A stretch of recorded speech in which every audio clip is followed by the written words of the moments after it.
ಮಹಾಸಾಗರ ರಕ್ಷಣೆಗೆ Bharat big plan. Project 18 China ಪಾಕ್ಗೆ ಆಘಾತ.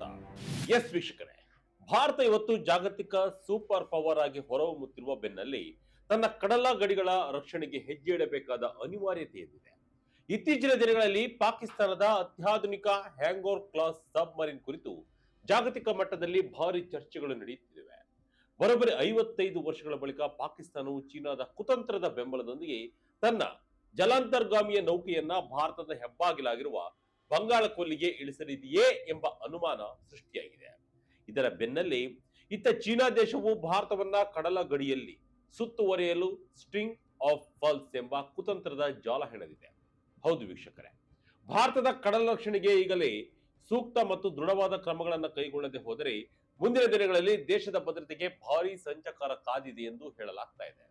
ಇದೇ ಕಾರಣಕ್ಕೆ ಭಾರತೀಯ ನೌಕಾಪಡೆ ಈಗ ಜಗತ್ತು ಬೆಚ್ಚಿ ಬೀಳಿಸುವಂತಹ ಬೃಹತ್ ಯೋಜನೆಗೆ ಕೈ ಹಾಕಿದೆ. ಅದೇ ಪ್ರಾಜೆಕ್ಟ್ 18. ಹಾಗಾದ್ರೆ ಪ್ರಾಜೆಕ್ಟ್ 18 ಅಂದ್ರೆ ಏನು? ಕಡಲ ಗಡಿಯಲ್ಲಿ ಇದರ ಅಗತ್ಯ ಏನಿದೆ? ಭಾರತೀಯ ನೌಕಾಪಡೆ ನಿರ್ಮಿಸಲು ಹೊರಟಿರುವ ಈ ನೆಕ್ಸ್ಟ್ ಜನರೇಷನ್ ಡೆಸ್ಟ್ರಾಯ್ಡ್ಗಳ ಅಸಲಿ ತಾಕತ್ತಾದ್ರೂ ಏನು? ಬನ್ನಿ ಈ ವಿಡಿಯೋದಲ್ಲಿ ಸಂಪೂರ್ಣ ಮಾಹಿತಿಯನ್ನ ನೋಡೋಣ. 11,098 ಕಿಲೋಮೀಟರ್ ಜಲಗಡಿಯ ರಕ್ಷಣೆ. ಚೀನಾದ ಸ್ಟ್ರಿಂಗ್ ಆಫ್ ಪಲ್ಸ್ ಕುತಂತ್ರಕ್ಕೆ ಭಾರತ ಟಕ್ಕರ್. ವೀಕ್ಷಕರೇ, ಭಾರತ ದೇಶವು ಒಟ್ಟು 11,098 ಕಿಲೋಮೀಟರ್ನಷ್ಟು ಸುದೀರ್ಘವಾದ ಜಲಗಡಿಯನ್ನ ಹೊಂದಿದೆ. ಈ ಜಲಗಡಿಯಲ್ಲಿ ನಮಗೆ ಪಾಕಿಸ್ತಾನ ಹಾಗೂ ಇವತ್ತಿನ ಬಾಂಗ್ಲಾದೇಶದ ಗಡಿ ಭಾಗಗಳಲ್ಲಿ ಮೊದಲಿನಿಂದಲೂ ಒಂದಲ್ಲ ಒಂದು ರಕ್ಷಣಾತ್ಮಕ ಸವಾಲುಗಳು ಎದುರಾಗ್ತಲೇ ಇದ್ದಾವೆ. 1971ರ ಯುದ್ಧದ ನಂತರ ಬಂಗಾಳ ಕೊಲ್ಲಿಯಲ್ಲಿ ಅಂದರೆ ಬಾಂಗ್ಲಾದೇಶದ ಕಡೆಯಲ್ಲಿನ ಉದ್ವಿಗ್ನತೆ ಸ್ವಲ್ಪ ಮಟ್ಟಿಗೆ ಕಡಿಮೆ ಆಗಿತ್ತು. ಆದರೆ 2012ರ ನಂತರ ಅಂದ್ರೆ ಕ್ಸಿ ಜಿನ್ಪಿಂಗ್ ಅಧ್ಯಕ್ಷರಾದ ಮೇಲೆ ಪರಿಸ್ಥಿತಿ ಸಂಪೂರ್ಣವಾಗಿ ಬದಲಾಯಿತು. ಚೀನಾ ಇವತ್ತು ಭಾರತವನ್ನ ಜಲಗಡಿಯಲ್ಲಿ ಇಕ್ಕಟ್ಟಿಗೆ ಸಿಲುಕಿಸಲು ನಮ್ಮ ಸುತ್ತಲೂ ಬಂದರುಗಳನ್ನು ನಿರ್ಮಿಸಿಕೊಳ್ಳಲು ಶುರು ಮಾಡಿದೆ.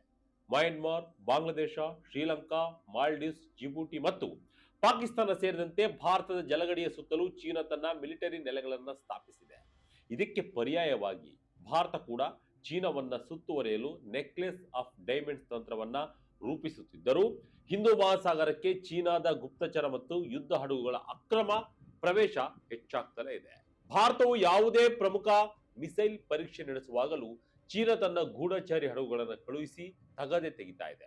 ಇಂತಹ ಸಂದರ್ಭದಲ್ಲಿ ಪಾಕಿಸ್ತಾನದ ಹೊಸ ಹ್ಯಾಂಗೋರ್ ಸಬ್ಮರೀನ್ ಭಾರತಕ್ಕೆ ದೊಡ್ಡ ಥ್ರೆಟ್ ಆಗಿ ಪರಿಣಮಿಸಿದೆ.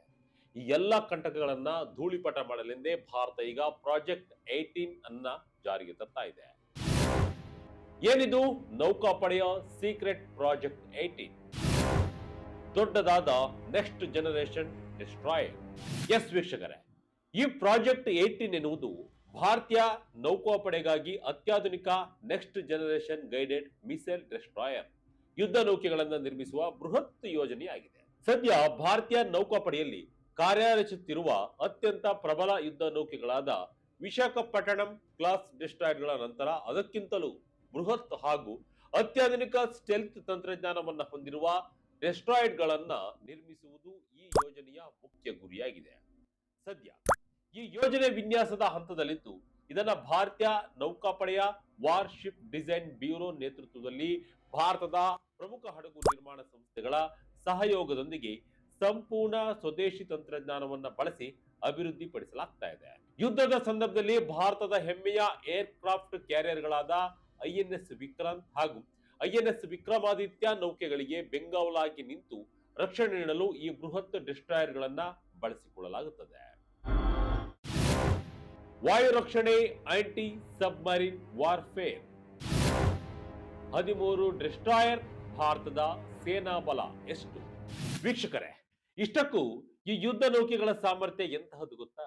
ಇವು ಕೇವಲ ಸಮುದ್ರದ ಮೇಲ್ಮೈನಲ್ಲಿ ಮಾತ್ರವಲ್ಲದೆ ದೂರದ ವಾಯು ರಕ್ಷಣೆ, ಆಂಟಿ ಸಬ್ಮರೀನ್ ವಾರ್ಫೇರ್ ಮತ್ತು ಕಡಲ ತೀರದ ದಾಳಿಗಳಲ್ಲಿ ಅತ್ಯಂತ ಸಮರ್ಥವಾಗಿ ಭಾಗವಹಿಸಬಲ್ಲವು. ಸದ್ಯ ಭಾರತೀಯ ನೌಕಾಪಡೆಯಲ್ಲಿ Rajput class, Delhi class, Kolkata class ಹಾಗೂ ಅತ್ಯಾಧುನಿಕ ವಿಶಾಖಪಟ್ಟಣಂ ಕ್ಲಾಸ್ ಡೆಸ್ಟ್ರಾಯರ್ಗಳು ಸಕ್ರಿಯವಾಗಿವೆ. ಇದರಲ್ಲಿ ರಜಪೂತ್, ಡೆಲ್ಲಿ ಹಾಗೂ ಕೋಲ್ಕತ್ತಾ ಕ್ಲಾಸ್ಗಳ ತಲಾ 3 ಡೆಸ್ಟ್ರಾಯರ್ಗಳು ಮತ್ತು ವಿಶಾಖಪಟ್ಟಣಂನ 4 ಡೆಸ್ಟ್ರಾಯರ್ಗಳು ಸೇರಿ ಒಟ್ಟು 13 ಬಲಶಾಲಿ ಡೆಸ್ಟ್ರಾಯರ್ಗಳನ್ನ ಭಾರತದ ಆಪರೇಟ್ ಮಾಡ್ತಾ ಇದೆ. ಆದರೆ ಚೀನಾದ ನೌಕಾಪಡೆಯ ಅಗಾಧ ಬೆಳವಣಿಗೆಗೆ ಸೆಟ್ ಹೊಡೆಯಲು 2040 ಹೊತ್ತಿಗೆ ಭಾರತೀಯ ನೌಕಾಪಡೆಯಲ್ಲಿ ಯುದ್ಧ ನೌಕೆಗಳ ಸಂಖ್ಯೆಗಳನ್ನ ಗಣನೀಯವಾಗಿ ಅಡಿಯಲ್ಲಿ ಒಟ್ಟು 12 ಹೊಸ ತಲೆಮಾರಿನ ಅತ್ಯಾಧುನಿಕ ಡೆಸ್ಟ್ರಾಯರ್ಗಳನ್ನ ನಿರ್ಮಿಸುವ ಹೆಮ್ಮೆಯ ಗುರಿಯನ್ನ ಭಾರತ ಹೊಂದಿದೆ. 13,000 ಟನ್ ತೂಕ, ಗಂಟೆಗೆ 30 ನೌಟ್ಸ್ಗಿಂತ ಹೆಚ್ಚು ವೇಗ. ರೇಡರ್ ಕಣ್ಣಿಗೆ ಚಳ್ಳೆಹಣ್ಣು ತಿನ್ನಿಸುತ್ತೆ ಸ್ಟೆಲ್ತ್ ಫೀಚರ್ಸ್. ವೀಕ್ಷಕರೇ, ಮಾಹಿತಿ ಪ್ರಕಾರ ಈ ಹೊಸ ತಲೆಮಾರಿನ ಗೈಡೆಡ್ ಮಿಸೈಲ್ ಡೆಸ್ಟ್ರಾಯರ್ಗಳು ಬರೋಬ್ಬರಿ 11ರಿಂದ 13,000 ಟನ್ಗಳಷ್ಟು ತೂಕವನ್ನ ಹೊಂದಿರಲಿವೆ. ಅಷ್ಟೇ ಅಲ್ಲದೆ ಇವು ಸುಮಾರು 175ರಿಂದ 180 ಮೀಟರ್ನಷ್ಟು ದೈತ್ಯ ಉದ್ದವನ್ನ ಹೊಂದಿರಲಿದ್ದು, ಒಂದೇ ಬಾರಿಗೆ 300ರಿಂದ 350 ನುರಿತ ನೌಕಾಪಡೆ ಸಿಬ್ಬಂದಿಗಳಿಗೆ ಆಶ್ರಯ ಒದಗಿಸಬಲ್ಲವು. ಇನ್ನು ಈ ಡೆಸ್ಟ್ರಾಯರ್ನ ಗರಿಷ್ಠ ವೇಗದ ಪ್ರತಿ ಗಂಟೆಗೆ 30 ನೌಟ್ಸ್ಗಿಂತಲೂ ಅಧಿಕ ಇರಲಿದ್ದು, ಇದರ ಕಾರ್ಯಾಚರಣೆಯ ವ್ಯಾಪ್ತಿ ಜಗತ್ತಿನ ಯಾವುದೇ ಮೂಲೆಯನ್ನಾದರೂ ತಲುಪಬಲ್ಲಷ್ಟು ವಿಶಾಲವಾಗಿರಲಿದೆ. ಇವುಗಳಲ್ಲಿ ಅಳವಡಿಸಲಾಗುತ್ತಿರುವ ಅತ್ಯಾಧುನಿಕ ಸ್ಟೆಲ್ತ್ ತಂತ್ರಜ್ಞಾನವು ಶತ್ರು ದೇಶಗಳ ರೇಡಾರ್ ಕಣ್ಣುಗಳಿಗೆ ಸಂಪೂರ್ಣವಾಗಿ ಚಳ್ಳೆಹಣ್ಣು ತಿನ್ನಿಸಲಿದೆ. ಇದರೊಂದಿಗೆ ಇನ್ಫ್ರಾರೆಡ್ ಸಿಗ್ನೇಚರ್ ಮತ್ತು ಧ್ವನಿ ತಗ್ಗಿಸುವ ಅತ್ಯಾಧುನಿಕ ವ್ಯವಸ್ಥೆಯೂ ಇರಲಿದ್ದು, ಸಮುದ್ರದ ಆಳದಲ್ಲಿರುವ ಶತ್ರು ಜಲಾಂತರ್ಗಾಮಿಗಳು ಇದನ್ನ ಪತ್ತೆ ಹಚ್ಚಲು ಹರಸಾಹಸವನ್ನ ಪಡಬೇಕಾಗುತ್ತೆ. ಭಾರತದ ಅತ್ಯಂತ ಭಯಾನಕ ಅಸ್ತ್ರ ಇದರಲ್ಲಿ ಲೋ. ವೀಕ್ಷಕರೇ, ಈ ನೆಕ್ಸ್ಟ್ ಜನರೇಷನ್ ಡೆಸ್ಟ್ರಾಯರ್ ನಲ್ಲಿ ಇಂಟಿಗ್ರೇಟೆಡ್ ಎಲೆಕ್ಟ್ರಿಕ್ ಪ್ರೊಪಲ್ಷನ್ ವ್ಯವಸ್ಥೆಯನ್ನ ಬಳಸಲು ನಿರ್ಧರಿಸಲಾಗಿದೆ. ಇದರಿಂದಾಗಿ ಇಂಧನದ ದಕ್ಷತೆ ಹೆಚ್ಚುವುದರ ಜೊತೆಗೆ ನೌಕೆಯು ಭಾರೀ ಪ್ರಮಾಣದ ವಿದ್ಯುತ್ ಅನ್ನ ಸ್ವತಃ ಉತ್ಪಾದಿಸಲಿದೆ.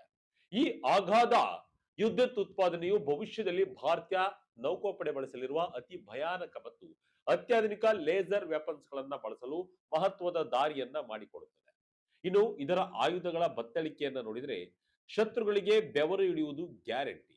ಇದರಲ್ಲಿ ಭಾರತ ಮತ್ತು ರಷ್ಯಾ ಜಂಟಿಯಾಗಿ ತಯಾರಿಸಿರುವ ಪ್ರಪಂಚದ ಅತ್ಯಂತ ವೇಗದ ಬ್ರಹ್ಮೋಸ್ ಸೂಪರ್ ಸಾನಿಕ್ ಕ್ರೂಸ್ ಕ್ಷಿಪಣಿಗಳು, ಭಾರತದ ಮುಂದಿನ ದಿನಗಳಲ್ಲಿ ಸಿದ್ಧಪಡಿಸಲಿರುವ ಹೈಪರ್ಸಾನಿಕ್ ಮಿಸೈಲ್ಗಳು, ಲಾಂಗ್ ರೇಂಜ್ ಆಂಟಿ ಶಿಪ್ ಹಾಗೂ ಆಂಟಿ ಸಬ್ಮರಿನ್ ಮಿಸೈಲ್ಗಳ ಜೊತೆಗೆ ಅತ್ಯಂತ ಪ್ರಬಲ ಟಾರ್ಪಿಡೋಗಳನ್ನ ಅಳವಡಿಸಲಾಗುತ್ತದೆ.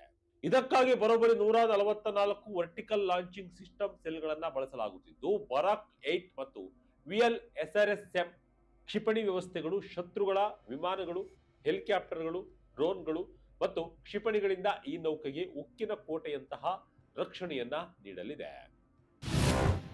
ದೂರದಿಂದಲೇ ಶತ್ರು ಬೇಟೆಯಾಡುವ AESA ರೇಡಾರ್, 80,000 ಕೋಟಿ ಬಜೆಟ್, ಭಾರತದಲ್ಲಿ ಉದ್ಯೋಗ. ಎಸ್ ವೀಕ್ಷಕರೇ, ಈ ದೈತ್ಯ ಯುದ್ಧ ನೌಕೆಯಲ್ಲಿ ಕೇವಲ ಆಯುಧಗಳಷ್ಟೇ ಅಲ್ಲ, ಜಗತ್ತಿನ ಅತ್ಯಾಧುನಿಕ ರೇಡರ್ಗಳಾದ multi function NESA radar, long range air surveillance radar, hull mounted sonar ಮತ್ತು ಟೌಡ್ ಅರೇ ಸೋನಾರ್ ಗಳನ್ನ ಅಳವಡಿಸಲಾಗುತ್ತದೆ. ಇದರಿಂದ 106 ಕಿಲೋಮೀಟರ್ ದೂರದಲ್ಲಿರುವ ಶತ್ರುಗಳ ಚಟುವಟಿಕೆಗಳನ್ನ ಕ್ಷಣಾರ್ಧದಲ್ಲಿ ಪತ್ತೆ ಹಚ್ಚಿ ಧೂಳಿಪಟ ಮಾಡಬಹುದು. ಇದರ ಹೆಲಿಪ್ಯಾಡ್ ನಲ್ಲಿ ಬಲಾಢ್ಯ MH-60R ಹೆಲಿಕಾಪ್ಟರ್ಗಳು ಹಾಗೂ ಅನ್ಮ್ಯಾನ್ಡ್ ಏರಿಯಲ್ ವೆಹಿಕಲ್ಸ್ ಲ್ಯಾಂಡ್ ಆಗಲು ವಿಶೇಷ ವ್ಯವಸ್ಥೆ ಇರಲಿದೆ.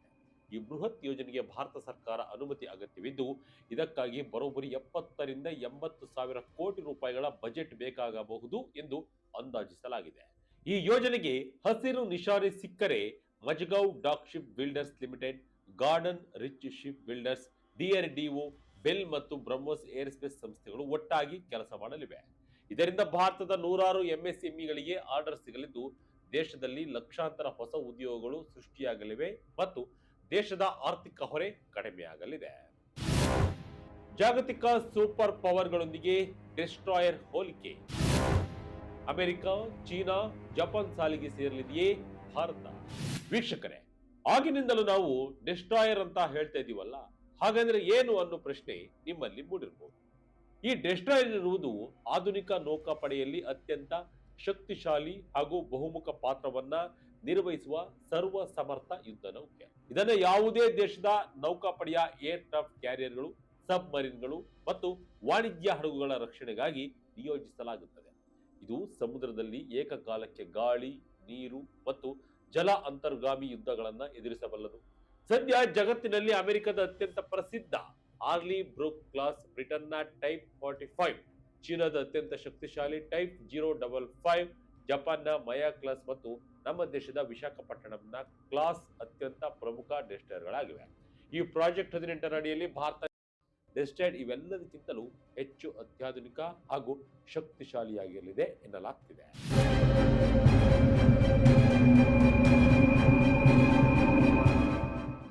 ಒಟ್ಟಾರೆಯಾಗಿ ಹೇಳುವುದಾದ್ರೆ ಭಾರತೀಯ ನೌಕಾಪಡೆಯ ಈ ಹೆಮ್ಮೆಯ ಪ್ರಾಜೆಕ್ಟ್ 18 ಯೋಜನೆಯ ಕೇವಲ ದೈತ್ಯ ಯುದ್ಧ ನೌಕೆಗಳ ನಿರ್ಮಾಣಕ್ಕೆ ಸೀಮಿತವಾಗಿಲ್ಲ. ಇದು ಹಿಂದೂ ಮಹಾಸಾಗರದ ವಲಯದಲ್ಲಿ ಭಾರತದ ಸಾರ್ವಭೌಮತ್ವವನ್ನ ಎತ್ತಿ ಹಿಡಿಯುವ ಮತ್ತು ಚೀನಾ ಹಾಗೂ ಪಾಕಿಸ್ತಾನದ ಜಂಟಿ ಕಡಲ ಕುತಂತ್ರಗಳಿಗೆ ತಕ್ಕ ಪ್ರತ್ಯುತ್ತರ ನೀಡುವ ಒಂದು ಆಯಕಟ್ಟಿನ ರಕ್ಷಣಾ ನೀತಿಯಾಗಿದೆ. ಸಂಪೂರ್ಣ ಸ್ವದೇಶಿ ತಂತ್ರಜ್ಞಾನ ಹಾಗೂ ಸ್ಥಳೀಯ ಕೈಗಾರಿಕೆಗಳ ಸಹಭಾಗಿತ್ವದೊಂದಿಗೆ ಅನುಷ್ಠಾನಗೊಳ್ಳಲಿರುವ ಈ ಮಹತ್ವಾಕಾಂಕ್ಷೆ ಯೋಜನೆ ದೇಶಕ್ಕೆ ಆತ್ಮನಿರ್ಭರತೆಯ ಬಲ ನೀಡಲಿದ್ದು ಸಾವಿರಾರು ಹೊಸ ಉದ್ಯೋಗಗಳನ್ನು ಸೃಷ್ಟಿಸಲಿದೆ. ಜಾಗತಿಕ ಮಟ್ಟದಲ್ಲಿ ಭಾರತದ ಜಲರಕ್ಷಣಾ ಸನ್ನದ್ಧತೆಯನ್ನ ಹೆಚ್ಚಿಸಲು ಮತ್ತು ಭವಿಷ್ಯದ ಸವಾಲುಗಳನ್ನು ಸಮರ್ಥವಾಗಿ ಎದುರಿಸಲು ಈ ಅತ್ಯಾಧುನಿಕ ಡೆಸ್ಟಾಯರ್ಗಳು ಭಾರತಕ್ಕೆ ಅತ್ಯಗತ್ಯವಾಗಿವೆ. ಚೀನಾ ಮತ್ತು ಪಾಕಿಸ್ತಾನದ ಕಡಲ ಬೆದರಿಕೆಗಳನ್ನ ಮೆಟ್ಟಿ ನಿಲ್ಲಲು ಭಾರತ ರೂಪಿಸಿರುವ ಈ ಯೋಜನೆ ಹೇಗಿದೆ? ಕಮೆಂಟ್ ಮೂಲಕ ತಿಳಿಸಿ.